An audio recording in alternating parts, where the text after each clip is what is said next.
नमस्कार दोस्तों। हमने पिछली क्लास में पढ़ा था, वर्ण विचार टॉपिक की बात कर रहा हूं। इसमें हमने जीव की क्रियाशीलता के आधार पर स्वरों का वर्गीकरण किया था। जीव की क्रियाशीलता के आधार पर स्वरों का वर्गीकरण। यह वर्गीकरण हुआ हमारे भाग 3 में। जीव की क्रियाशीलता के आधार पर स्वरों का वर्गीकरण 3 प्रकार का है, जिसमें पहला है प्रकार कौन सा था? अग्र स्वर। दूसरा प्रकार था मध्य स्वर और अपना तीसरा प्रकार था स्पष्ट स्वर। ये 3 प्रकार है जीव की क्रियाशीलता के आधार पर स्वरों का वर्गीकरण। ध्यान रखना, मान लो ये हमारी जीभ है और ये इसका अग्र भाग है, ये इसका मध्य भाग है और ये इसका पश्च भाग है। ये इसका कौन सा है? पश्च भाग, ठीक है।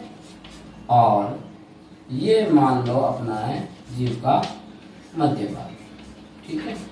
और ये है जीव का मान लो अग्र भाग। तो हमने स्वरों के वर्गीकरण में जीव के मध्य भाग में रखा था ए को। ए एक ऐसा स्वर है जो जीव के मध्य भाग से बोला जाता है, ठीक है ना। तो मध्य स्वर कौन सा हो गया? ए। अब जो स्वर लिखते समय 3 की आकृति से लिखे जाते हैं ए के अलावा, जैसे आ, लघु उ, दीर्घ उ, ओ, औ, ये 5 ऐसे स्वर है जिसको लिखते समय सबसे पहले 3 की आकृति से शुरू करते हैं अपन, ठीक है ना। ये देख लो। तो इन 5 स्वरों को किस में गिने जाएंगे? तो फर्स्ट स्वर की श्रेणी में।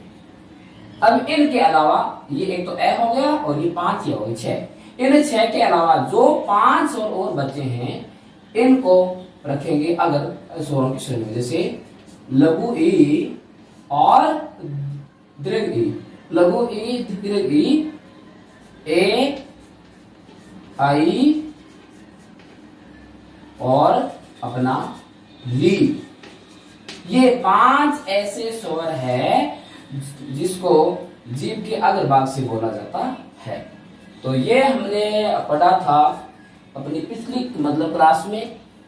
आज हम स्टार्ट कर रहे हैं, अपन आधार लेंगे कौन सा? देखना ध्यान से।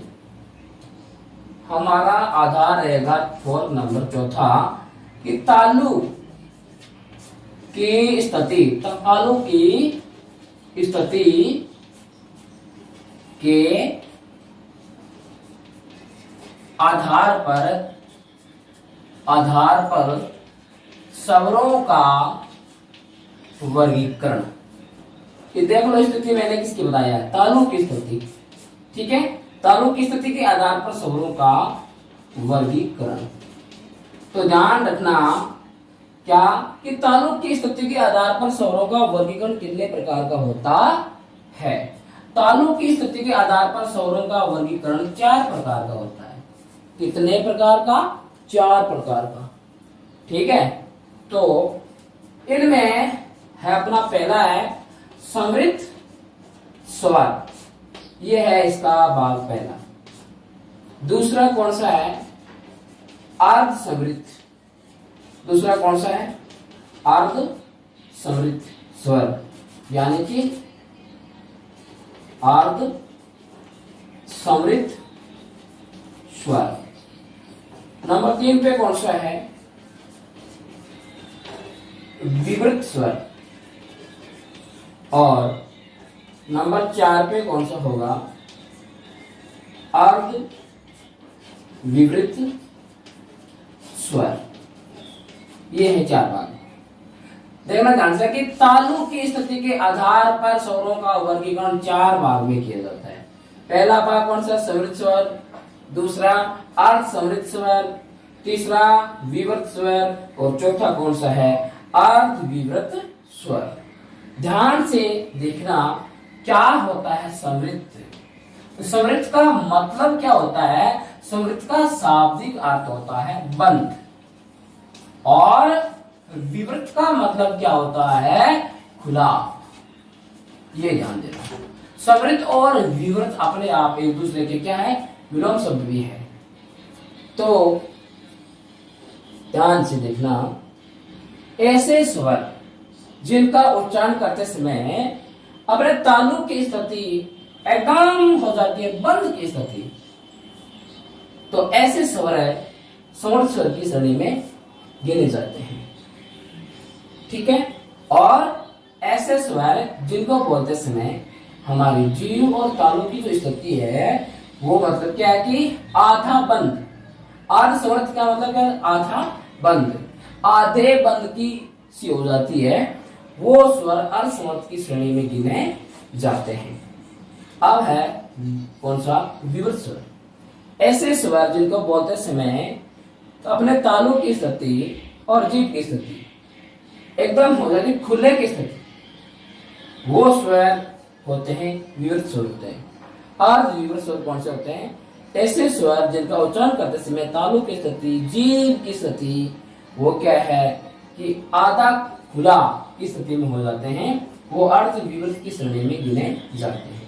तो ध्यान से देखना, जैसे हम किसी छोटे बच्चे को डॉक्टर के पास लेके जाते हैं तो डॉक्टर उसकी जीभ देखना चाहता है, तो वो बच्चे को क्या कहता है कि बेटा आ कर। जैसे वो आ बोलता है तो आ बोलने के टाइम में मुंह पूरा खुल जाता है और डॉक्टर उसकी जीभ को आराम से देख पाता है। तो आ एक ऐसा स्वर है जिसको बोलते समय मुंह पूरा खुलता है। तो ये आ जो है ना, ये हमारा कौन सा स्वर हो गया? विवर्त स्वर हो गया। तो आ बनता है किससे? ए और ए मिलकर के आ बनता है। आ बनता पूरा। तो देखना ध्यान से, ए को अपना आधा माना, आधा और आधा, ए को आधा माना, ए को आधा माना, आधा और आधा एक पूरा। तो ए और ए मिलकर के आ बनता है ना। वैसे आ का आधा क्या हो गया? ए। तो विवर्त में अर्थ क्या होता है? खुला, और अर्थ का मतलब आधा खुला। तो ए जैसे अपन स्वर बोलेंगे तो आधा मुंह खुलेगा, तो इसमें तालु की स्थिति क्या हो जाएगी? अर्ध विवर्त की। तो ए एक ऐसा स्वर है जो अर्ध विवर्त की श्रेणी में गिना जाएगा। इसके अलावा ध्यान देखना, अब देखो यहाँ पे ए आ गया और आ भी आ गया। ए किस में गिने? अर्ध विवर्त में। आ किस में गिने? विवर्त स्वर में। अब ए आ के बाद में क्या आता है? लघु ई और दीर्घ ई। ठीक है। लघु ऊ और दीर्घ ऊ और री। लघु ई, दीर्घ ई, लघु ऊ, दीर्घ ऊ और री, ये पांचों स्वर किसमें गिने जाएंगे? समृद्ध स्वर में गिने जाएंगे। किसमें गिने जाएंगे? समृद्ध स्वर में गिने जाएंगे। अब ध्यान देना, अर्ध समृद्ध स्वर कौन से होते हैं?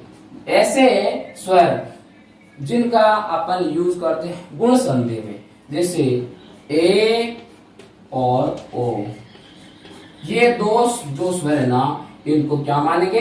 अर्ध समृद्ध श्रेणी में मानेंगे। अब ध्यान से देखना, अब यहाँ समृद्ध में अपना आ गया ई, बड़ी ई, छोटा ऊ, बड़ा ऊ और री। अर्ध समृद्ध में आ गया ए और ओ, और विवर्त में क्या आ गया? आ। अर्ध विवर्त में ए ले लिया, यहाँ ए लिखा है तो यहाँ हो जाएगा आई, यहाँ ओ लिखा हुआ है तो यहाँ हो जाएगा औ।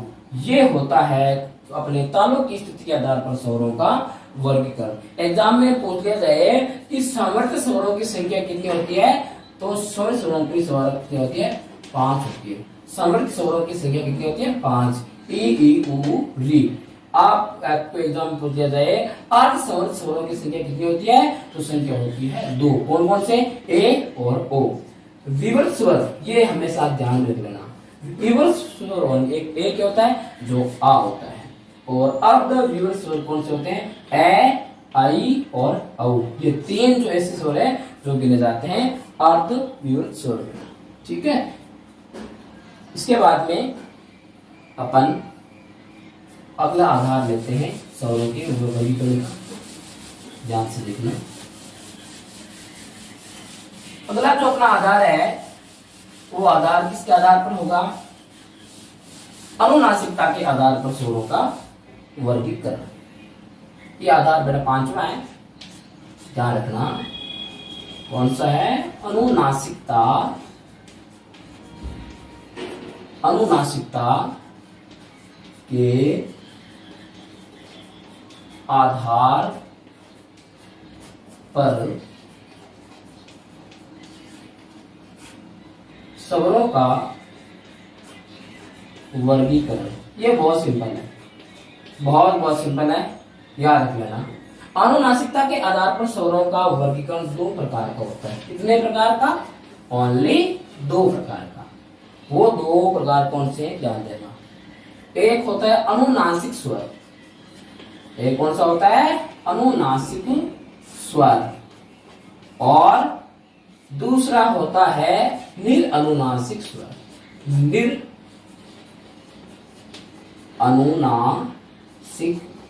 स्वर। ये है अनुनासिकता के आधार पर स्वरों का वर्गीकरण। कौन सा हो गया? एक तो हो गया अनुनासिक स्वर और दूसरा निरअनुनासिक स्वर। इसको अपन ऐसे भी लिख सकते हैं, निर्नुनासिक, क्योंकि ये जो रे में ए मिल जाएगा ना, क्योंकि यहाँ पे रे क्या हलंत है। तो आपको आगे होगा समझ में कि अनुनासिकता के आधार पर स्वरों का वर्गीकरण दो प्रकार का होता है। एक तो होता है अनुनासिक, दूसरा होता है निरअनुनासिक स्वर। देखना कि अनुनासिक स्वर किसे कहते हैं? ऐसे स्वर जिन पे क्या लगी हो? चंद्र बिंदु। ऐसे स्वर जिन पे क्या लगी हो? चंद्र बिंदु, वो स्वर अनुनासिक स्वर कहलाते हैं। और ऐसे स्वर जिन पे चंद्र बिंदु नहीं लगी हो उनको क्या कहते हैं? निरअनुनासिक स्वर कहते हैं। तो ध्यान देखना, क्या जैसे मैंने लिख दिया मैंने चांद, तो जब इसमें मैंने इस चांद का अपन जो शब्द विच्छेद करेंगे ना, तो ऐसे होगा कि च हलंत हो जाएगा, आ बाहर निकल जाएगा और आप पे दे जाएगा चंद्र बिंदु। तो ध्यान देना, ये हो गया अपना अनुनासिक स्वर आ जी। अपने स्वर से बोलेंगे आ, ठीक है, अनुनासिक स्वर हो गया। और अब इसमें मेन बात इतना ही आपको इसमें ध्यान रखना है कि जिन स्वरों पर अनुनासिक जो होते हैं ना, जिन स्वरों पर चंद्र बिंदु लगी हो वो तो होते हैं अनुनासिक स्वर, और जिन स्वरों पर चंद्र बिंदु नहीं लगी हो उनको क्या कहते हैं? निरअनुनासिक स्वर कहते हैं। अब एक लाइन लिखता हूं, वेरी मोस्ट, ध्यान देना। अनुस्वार का तद्भव रूप अनुनासिक होता है।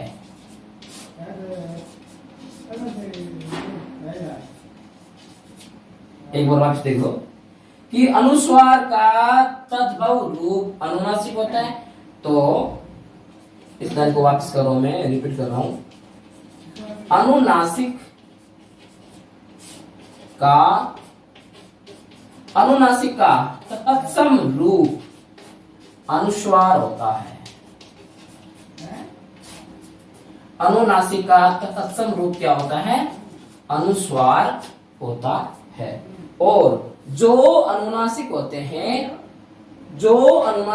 हैं वो तद्भव रूप में गिने जाते हैं, ठीक है। और जो अनुस्वार वाले स्वर होते हैं वो तत्सम रूप में गिने जाएंगे, ठीक है। इसमें आपको इतना ही ध्यान रखना है, जिन स्वरों पर चंद्र बिंदु लगी हो उसको कहते हैं अनुनासिक स्वर, और जिन स्वरों पर चंद्र बिंदु नहीं लगी हो उनको निरअनुनासिक स्वर कहते हैं। यह होता है अनुनासिकता के आधार पर स्वरों का वर्गीकरण, अपन जिसमें दो भाग देखते हैं।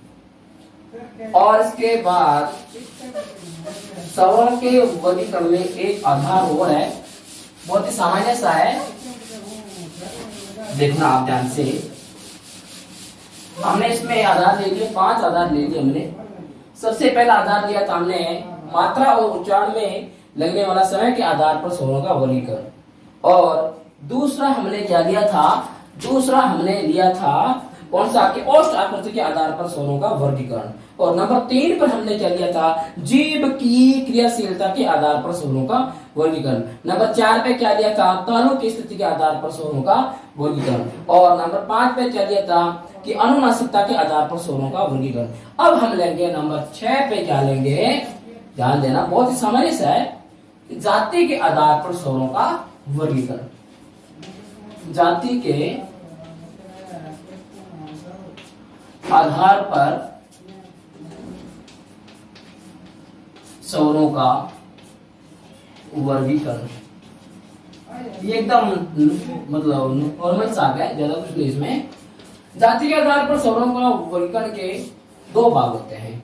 नंबर 1 कौन सा है, सजातीय स्वर, सजातीय, एक ही जाति के, कौन सा हो गया, सजातीय स्वर, और दूसरा हो गया विजातीय स्वर।